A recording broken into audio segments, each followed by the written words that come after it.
आजकाल पेट्रोल पंपावर, गॅरेजमध्ये आणि वाहन प्रेमींच्या कट्ट्यांवर एकच चर्चा आहे, ती म्हणजे E20 पेट्रोल.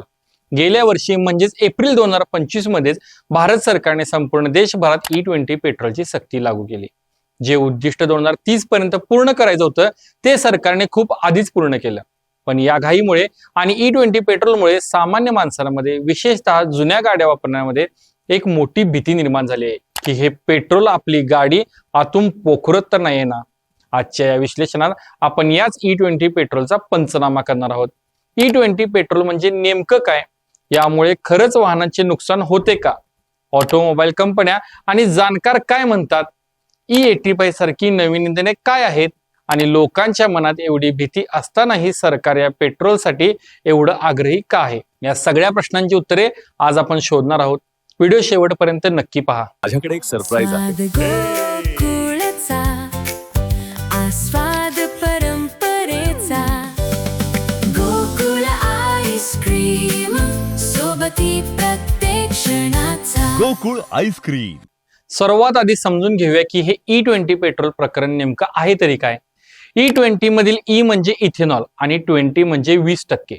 सोप्या भाषेत सांगायचं तर तुम्ही जेव्हा 1 लिटर पेट्रोल गाडीत भरता तेव्हा त्यात 80% मूळ पेट्रोल असतं आणि 20% इथेनॉल मिसळलेलं असतं. इथेनॉल हे एक प्रकारचे अल्कोहोल आहे जे सेंद्रिय पदार्थांपासून बनवलं जातं. इथेनॉल प्रामुख्याने ऊस, मळी आणि खराब झालेल्या तांदळापासून किंवा धान्यापासून बनवले जाते.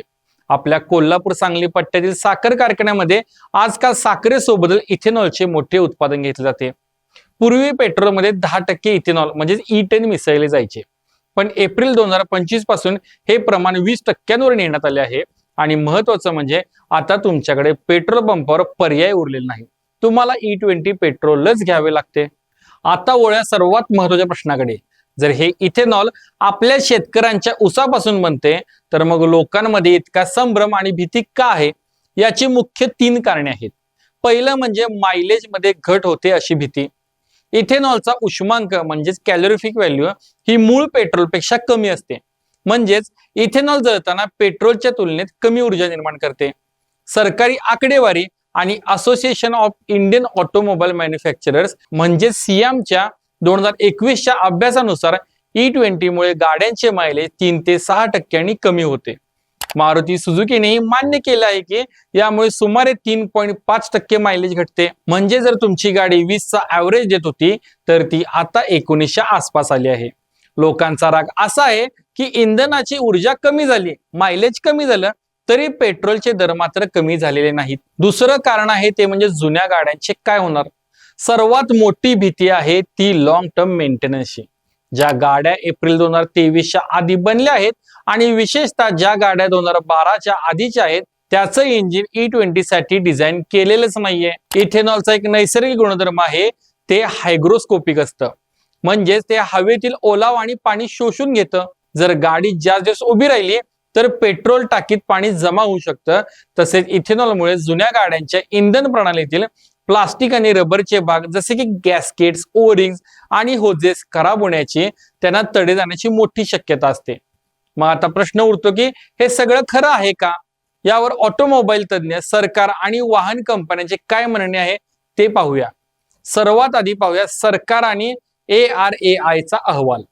2021 मध्ये ARAI म्हणजेच ऑटोमोटिव्ह रिसर्च असोसिएशन ऑफ इंडियाने केलेल्या चाचणीमध्ये असे दिसून आले आहे की E20 मुळे इंजिनच्या धातूच्या भागांवर कोणताही गंज लागलेला दिसला नाही. पण त्याच अहवालात असेही नमूद आहे की इंधन प्रणालीमध्ये वापरले जाणारे काही विशिष्ट रबर आणि प्लास्टिकचे भाग लवकर खराब होऊ शकतात आणि ते बदलावे लागू शकतात. आता पाहूया ऑटोमोबाईल कंपन्यांचे काय मत आहे.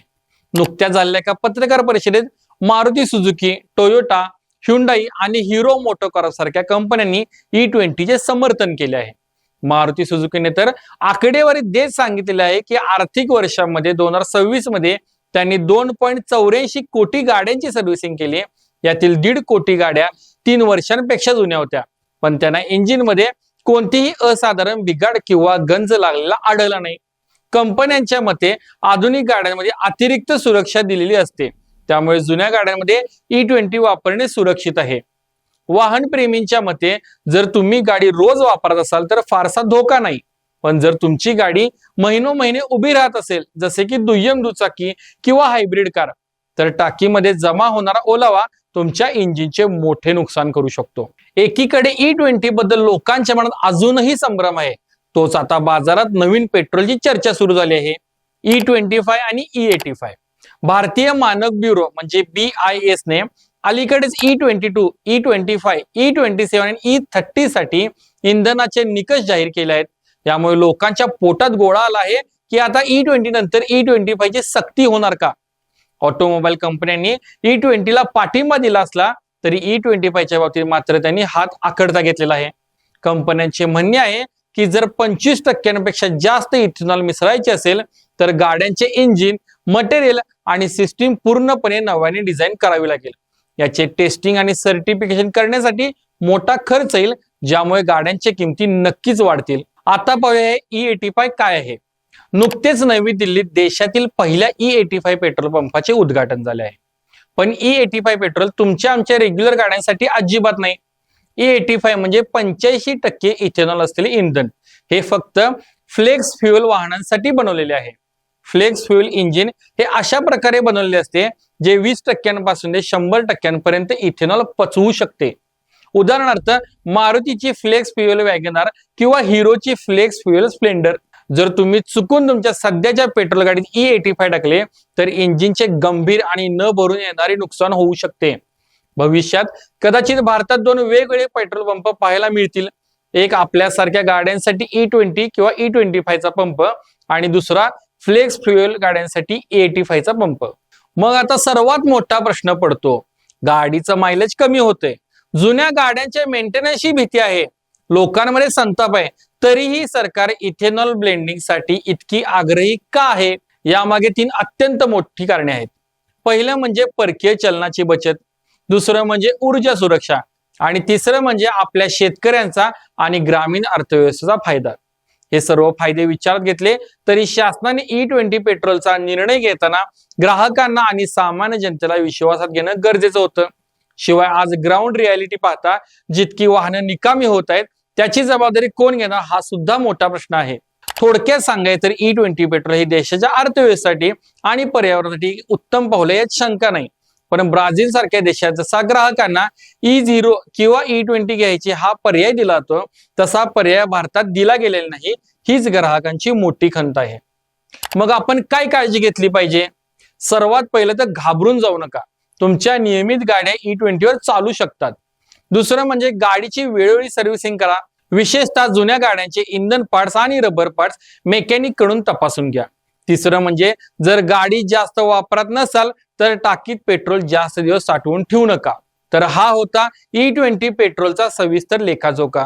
तुमचं याबद्दल काय मत आहे? तुमच्या गाडीचं मायलेज खरंच कमी झालंय का? आम्हाला खाली कमेंट बॉक्स मध्ये नक्की सांगा. भेटूया पुढच्या व्हिडिओमध्ये लवकरच. धन्यवाद.